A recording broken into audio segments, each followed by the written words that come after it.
Breaking news చూస్తున్నాం. కోమటిరెడ్డి రాజగోపాల్ రెడ్డికి check పెట్టాలని కాంగ్రెస్ ప్లాన్ చేస్తుందా? సీఎం రేవంత్ ను డైరెక్ట్ గా ఆయన టార్గెట్ చేసి ఈ మధ్య కాలంలో చాలా తీవ్రమైన వ్యాఖ్యలు చేశాడు. ఆయన పెత్తందారులకే అప్పచెప్తున్నారు టెండర్స్ అని చెప్పుకోవడం కానీ, అలాగే ఇలాంటి విషయాలన్నింటినీ పార్టీ చాలా సీరియస్ గా తీసుకుంది హైకమాండ్.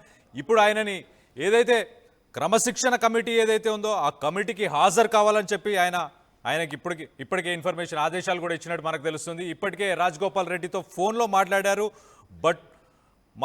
మల్లు రవి. మరోవైపు రాజగోపాల్ రెడ్డి అన్న వెంకటరెడ్డికి కూడా చెక్ పెట్టే వ్యూహంతో ఉన్నట్టు మనకు తెలుస్తుంది. రాజగోపాల్ రెడ్డిపై ఎలాంటి నిర్ణయం తీసుకుంటారన్న దానిపై ఇప్పుడు ఉత్కంఠం నెలకొంది.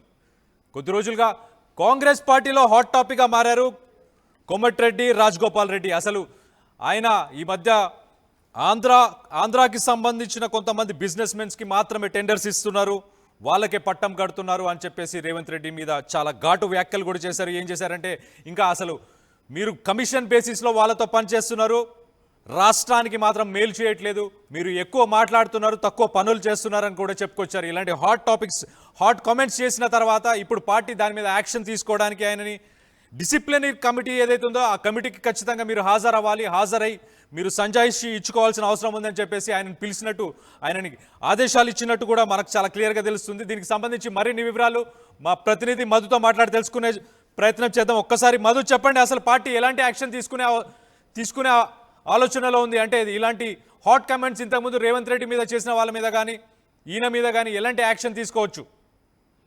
ఎగ్జాక్ట్లీ, అంటే మొదటి నుంచి కూడా రాజగోపాల్ రెడ్డి కాస్త బోల్డ్ కామెంట్స్ చేస్తారు పాలిటిక్స్ లో. సొంత పార్టీ నాయకుల పైన, సొంత పార్టీ పైన ఉన్నటువంటి పొలిటికల్ ఇష్యూస్ పైన. సో అందులో భాగంగానే మళ్ళీ అదే విధమైనటువంటి అదే వైఖరి పొలిటికల్ గా ఆయన వైఖరి అవలంబిస్తున్నట్టుగా తెలుస్తా ఉంది చాలా స్పష్టంగా. అధిష్టానం మంత్రి పదవి ఇస్తానని హామీ ఇచ్చిన తర్వాత ఎప్పుడైతే మంత్రి పదవి పైన దృష్టి పెట్టలేదో అప్పటి నుంచి చాలా హాట్ కామెంట్స్ చేస్తా ఉన్నారు సొంత పార్టీ సంబంధించిన ముఖ్యమంత్రి పైన, ముఖ్యంగా రేవంత్ రెడ్డి టార్గెట్ పైన. మనం గత కొంతకాలంగా చూసాం. ఇప్పటికీ ఇది 3వ స్టేట్మెంట్ అనేది, చాలా కీలకమైనటువంటి స్టేట్మెంట్. మంత్రి పదవి ఇస్తానన్నారు, ఇస్తే ఓకే, లేదంటే కూడా ఓకే అనేటువంటి స్టేట్మెంట్ చేశారు. ఇంకో పక్కన మంత్రి పదవి గురించి కూడా ఆయన ఒక స్టేట్మెంట్ ఏం చేశారంటే, డబ్బులు సంపాదించుకోవడానికి మంత్రి పదవి కావాలి, నాకు అవసరం లేదు అని కూడా ఆయన చెప్పుకొచ్చారు. అంటే ఇప్పుడు మంత్రులను కూడా ఇండైరెక్ట్ గా ఆయన టార్గెట్ చేశాడా? అంటే కొంతమంది మంత్రులు అవినీతికి పాల్పడతారు, డబ్బుల కోసమే మంత్రి పదవి అడుగుతారు అనేటువంటి స్టేట్మెంట్ ఆయన చేసే ప్రయత్నం చేస్తా ఉన్నారు. నేను మంత్రి పదవి అందుకోసం అడగట్లేదు, నేను ప్రజలకు సేవ చేయడానికి అనేటువంటి ఒక స్టేట్మెంట్ చేస్తా ఉన్నారు. సో దాన్ని అధిష్టానం సీరియస్ గా తీసుకుంది. ఎందుకంటే పార్టీ పైన ఆయన చేసినటువంటి వ్యాఖ్యలు కాస్త ఘాటుగా ఉన్నాయి. ముఖ్యమంత్రి ఎక్కువగా మాట్లాడుతూ ఉన్నారు, తక్కువ మాట్లాడి ఎక్కువ పని చేయాలి, ప్రతిపక్షాలను ఎక్కువ టార్గెట్ చేస్తా ఉన్నారు, అది వదిలేయాలి, ప్రజల కోసం పనిచేయాలి, ఆంధ్ర కాంట్రాక్టర్లు దోచుకుంటున్నారు, తర్వాత చంద్రబాబు నాయుడు కోసమే ఈ రకంగా మెతక వైఖరి ఉంది, ఇలాంటి స్టేట్మెంట్లు చేయడంతో ప్రస్తుతం వైరల్ అయ్యాయి. మల్లు క్రమశిక్షణ సంఘం చైర్మన్ ఆయన తోటి వివరణ తీసుకునే ప్రయత్నం చేస్తా ఉన్నారు. ఇదన్నీ ఒకవైపు ఉంటే, సొంత అన్న ప్రస్తుతం ప్రభుత్వంలో మంత్రి కోమటిరెడ్డి వెంకటరెడ్డి ఆయన చేస్తున్నటువంటి కామెంట్స్, ఆయనను ఉద్దేశించి అన్నను ఉద్దేశించి కూడా కొన్ని స్టేట్మెంట్ చేశారు. ఆయన కుటుంబం వేరు, నా కుటుంబం వేరు అనేటువంటి స్టేట్మెంట్ కోమటిరెడ్డి రాజగోపాల్ రెడ్డి చేశారు. దాంతో పాటు కోమటిరెడ్డి వెంకటరెడ్డి కూడా అదే విధంగా కామెంట్ చేశారు. తమ్ముడికి మంత్రి పదవి హామీ అధిష్టానం ఇచ్చినటువంటి విషయం నాకు తెలియదు, నా దృష్టికి లేదు, అది అధిష్టానం దృష్టిలో ఉంటుంది, అయినా మంత్రిని డిసైడ్ చేసేది ముఖ్యమంత్రి, అధిష్టానం, నా పరిధిలో సంబంధం లేదు అనేటువంటి స్టేట్మెంట్ చేస్తే దానికి మళ్ళీ కౌంటర్ ఇచ్చారు రాజగోపాల్ రెడ్డి. మా అన్నకు తెలియదు, నాకు మంత్రి పదవి హామీ ఇచ్చినటువంటి అంశం అనేటువంటి స్టేట్మెంట్ చేశారు. సో వరుసగా కేవలం ముఖ్యమంత్రి టార్గెట్ గానే ఆయన కామెంట్లు చేస్తుండడంతో కాంగ్రెస్ పార్టీలో పెద్ద ఎత్తున చర్చనీయాంశం అవుతా ఉంది. ప్రతిపక్షాలకు సాయుధంగా మారుతూ ఉన్నటువంటి సిచ్యువేషన్ ఉంది. మొన్న మళ్ళీ మాట్లాడారు సోషల్ మీడియా సంబంధించినటువంటి అంశంలో, జర్నలిస్టులను ముఖ్యమంత్రి అన్న మాటలు, తర్వాత గతంలో నేనే ముఖ్యమంత్రి 10 సంవత్సరాలు అన్నటువంటి స్టేట్మెంట్స్, తర్వాత ఇలా అన్ని కామెంట్స్ ఆయన కౌంటర్ చేస్తూ పోతా ఉన్నారు. మళ్ళీ ముఖ్యమంత్రిని టార్గెట్ గా మళ్ళీ మాట్లాడేటువంటి అవకాశం కనిపిస్తా ఉంది. చూడాలి ఎక్కడి వరకు వెళ్తుందో ఇది. ఇటు కోమటిరెడ్డి వెంకటరెడ్డిని టార్గెట్ చేస్తా ఉన్నారు, ఇటు ముఖ్యమంత్రి రేవంత్ రెడ్డిని టార్గెట్ చేస్తా ఉన్నారు. నిజంగా ఆయనకు మంత్రి పదవి కోసం ఈ రకమైనటువంటి స్టేట్మెంట్ చేస్తా ఉన్నారా, రాజీనామా చేస్తారా, త్వరలో చేయరా, ఇదంతా రకరకాల పొలిటికల్ కామెంట్స్ కొనసాగుతా ఉన్నాయి. గతంలో ఆయన రాజీనామా చేసిన చరిత్ర ఉంది, మునుగోడు ఉప ఎన్నిక వచ్చింది దానివల్ల. సో మళ్ళీ ప్రభుత్వాన్ని మునుగోడు ప్రజల కాళ్ళ దగ్గర తీసుకొస్తామనేటువంటి స్టేట్మెంట్ వెనకాల ఉన్న ఆంతర్యం ఏంటి, నిజంగా రాజీనామా చేయబోతున్నారంటే చర్చ అయితే కొనసాగుతుంది. సో మంత్రి పదవిని ఉద్దేశించి ఆయన చేస్తున్నటువంటి కామెంట్స్ తో ఏం జరగనుందో అనేటువంటి ఒక చర్చ ఉంది. దానికి సంబంధించి వివరణ కోరుతున్నట్టుగా తెలుస్తా ఉంది కాంగ్రెస్ పార్టీ. మొత్తానికి అన్న తమ్ముడు మధ్యకు సంబంధించినటువంటి అంశంగా మారిపోతున్నట్టుగా కనిపిస్తా ఉంది పొలిటికల్ సర్కిల్లో. ఒకవేళ రాజగోపాల్ రెడ్డికి మంత్రి పదవి ఇవ్వాలనుకుంటే కోమటిరెడ్డి వెంకటరెడ్డి మంత్రి పదవిని త్యాగం చేయాల్సినటువంటి సిచ్యువేషన్ ఏర్పడింది అనేటువంటి చర్చ పొలిటికల్ సర్కిల్లో కొనసాగుతోంది. మరి చూడాలి ఎక్కడి వరకు వెళ్తుందో ఈ అంశం. మధు, ఇప్పటికే రాజగోపాల్తోని మల్లు రవి గారు కూడా మాట్లాడినట్టు తెలుస్తుంది. మల్లు రవి ఏం మాట్లాడి ఉండొచ్చు అంటే అన్నదమ్ములకి ఇద్దరికి ఏదైతే వాళ్ళిద్దరికి కూడా ఏమైనా విభేదాలు ఉన్నాయా దాని గురించి మాట్లాడారా, లేకపోతే ఓన్లీ సీఎం రేవంత్ రెడ్డిపై ఏదైతే కామెంట్స్ చేశారో హాట్ కామెంట్స్ దాని గురించి మాత్రమే చర్చించారా?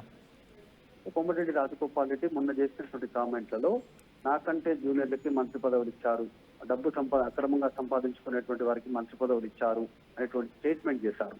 సో ఈ అంశంలో అధిష్టానం వివరణ కోరేటువంటి అవకాశం ఉంటుంది. ఇంకా కొన్ని మాట్లాడినటువంటి మాటలు నేను సజెషన్ చేశాను, డైరెక్ట్ గా వాళ్ళను కలిసి చెప్పలేను, అందులో భాగంగా ట్వీట్ చేశాను, స్పీచ్ రూపంలో చెప్పాను, మీడియా వాళ్ళు అడిగితే వాళ్ళకి వాయిస్ రూపంలో చెప్పాను, ఈ రకమైన స్టేట్మెంట్ చేశారు. దాంట్లో ఆయన చేసినటువంటి స్టేట్మెంట్లో ముఖ్యమంత్రి తక్కువ మాట్లాడాలి, ఎక్కువ పనిచేయాలి, ప్రతిపక్షాలను ఆయన విమర్శించొద్దు, ఆయన భాష మార్చుకోవాలి, ఇవన్నీ కూడా సజెషన్ లాగానే ఉన్నాయి. పార్టీ లైన్ క్రాస్ అయ్యి మాట్లాడినట్టు ఎక్కడ లేవు. ఆయన వాస్తవానికి చెప్పాలంటే అంటే టెక్నికల్ గా ఆలోచిస్తే ఆయన పార్టీ లైన్ క్రాస్ అయ్యి మాట్లాడినటువంటి మాటల్లో జూనియర్లకు మంత్రి పదవి ఇచ్చారు అనేటువంటి మాటను అధిష్టానానికి కించపరిచినట్టుగానే. ఎందుకంటే అధిష్టానం సామాజిక వర్గాల వారిగా, తర్వాత లాయల్టీ వైజ్ గా ఎవరికి మంత్రి పదవి ఇస్తుందో ఫ్యూచర్ రాజకీయాలను దృష్టిలో పెట్టుకొని పార్టీ తర్వాత ఉమ్మడి జిల్లాల నేపథ్యంలో మంత్రి పదవులు ఇచ్చినటువంటి సిచ్యువేషన్ కనిపించింది. కాబట్టి అధిష్టానాన్ని తప్పుపట్టేలా ఆయన మాట్లాడారు. దానిపైన వివరణ తీసుకునేటువంటి అవకాశం ఉంటుంది. తర్వాత మంత్రి పదవి అక్రమంగా సంపాదించుకోవడానికి అనేది చేసిన స్టేట్మెంట్ ఏదైతే ఉందో ఆ స్టేట్మెంట్ పైన కూడా వివరణ కోరేటువంటి అవకాశం ఉంది. సో మా మల్లు రవి ఈ అంశాలపైన ఆయన దగ్గర వివరణ తీసుకున్నారు అనేటువంటి చర్చ పొలిటికల్ సర్కిల్ అయితే కొనసాగుతుంది. చూడాలి రాజగోపాల్ రెడ్డి మళ్ళీ ఆయన మీడియా ముందుకు వచ్చి మాట్లాడితే తప్ప పార్టీ ఏం వివరణ కోరింది, ఈయన ఏం వివరణ ఇచ్చారనేటువంటిది బయటకు వచ్చే అవకాశం ఉంది. Right Madhu, thanks for the update. మనం చూస్తే కనుక కోమటిరెడ్డి రాజగోపాల్ రెడ్డికి చెక్ పెట్టడానికి కాంగ్రెస్ ప్లాన్ చేస్తున్నట్టే అర్థమవుతుంది. ఇప్పుడు ఏదైతే క్రమశిక్షణ కమిటీ, డిసిప్లినరీ కమిటీకి మీరు హాజరవ్వాలని చెప్పి ఆయనకు ఆదేశాలు కూడా పంపించినట్టు తెలుస్తుంది. రీసెంట్ టైమ్స్లో మనం చూస్తే కనుక సీఎం రేవంత్ రెడ్డిపై చాలా హాట్ కామెంట్స్ చేశారు. ఆయన పార్టీకి సంబంధించి ఆంధ్రాకు సంబంధించిన వాళ్ళకి మాత్రమే టెండర్స్ ఇస్తున్నారు, కాంట్రాక్ట్స్ ఇస్తున్నారు, కమిషన్ కూడా తీసుకుంటున్నారు, కమిషన్ తీసుకొని పనిచేస్తున్నారు. అలాగే మంత్రులు ఎవరైతే నాకంటే జూనియర్స్ ఉన్నారో వాళ్ళందరికీ కూడా మంత్రి పదవి ఇచ్చారు. హైకమాండ్ నాకు మంత్రి పదవి ఇస్తా అని చెప్పి మాటిచ్చి మర్చిపోయింది. హైకమాండ్ తన మాట నిలబెట్టుకోవాలి హైకమాండ్ అని చెప్పి కూడా ఆయన చెప్పుకొచ్చారు. అలాగే ఆయన ఇంకొన్ని హాట్ కామెంట్స్ కూడా చేశారు రేవంత్ రెడ్డికి సంబంధించి. ఏదైతే డిజిటల్ జర్నలిస్ట్ గురించి కావచ్చు, వీటన్నిటి గురించి కూడా ఆయన సోషల్ మీడియా మాధ్యమంలో వాళ్ళకు నేను మద్దతు తెలుపుతున్నానని చెప్పి కూడా చెప్పుకొచ్చారు. సో రానున్న ఈ డిసిప్లినరీ కమిటీకి సంబంధించి ఏదైతే కమిటీ ఉందో ఆ కమిటీకి హాజరైన తర్వాత మరి ఆయన రాజీనామా చేస్తారా, రానున్న రోజుల్లో ఏమైనా బై ఎలక్షన్ ఉండే అవకాశం ఉందా అంటే ఆయన ఇంతకుముందు చెప్పిన మాటలు ఏదైతే ఉందో మొత్తం స్టేట్ అంతా తన దిక్కు తిరిగి చూడాల్సి వస్తుంది, తన నియోజకవర్గం తిరిగి చూడాల్సి వస్తుంది అని చెప్పి ఒక స్టేట్మెంట్ చేశారు. దానికి సంబంధించి అయితే ఆయన రాజీనామా చేస్తారా మరి, లేకపోతే రానున్న రోజుల్లో ఏంటి ఎలాంటి పరిస్థితి ఉంటుంది అనేది కూడా ఒక్కసారి వేచి చూడాలి. అన్న తమ్ముడికి కూడా విభేదాలు ఉన్నట్టు, అంటే మా ఫ్యామిలీ సపరేటు, మా అన్న ఫ్యామిలీ సపరేట్ అని ఈయన చెప్పుకొచ్చాడు. నా మంత్రి పదవి గురించి కూడా మా అన్నకు తెలియదు అని చెప్పి ఆయన చెప్పుకొచ్చాడు, ఈయన చెప్పుకొచ్చాడు. సో ఒక్కసారి ఈ డిసిప్లినరీ కమిటీతో ఒక్కసారి మీటింగ్ అయిన తర్వాత ఏంటి ఆయన నెక్స్ట్ స్టెప్ ఏంటి అనేది కొంచెం ఉత్కంఠంగానే మారింది ప్రస్తుతానికి. సో రానున్న రోజుల్లో కాంగ్రెస్ పార్టీలో ఎలాంటి పరిణామాలు చోటు చేసుకుంటాయనేది ఒక్కసారి మనం వేచి చూడాల్సిందే.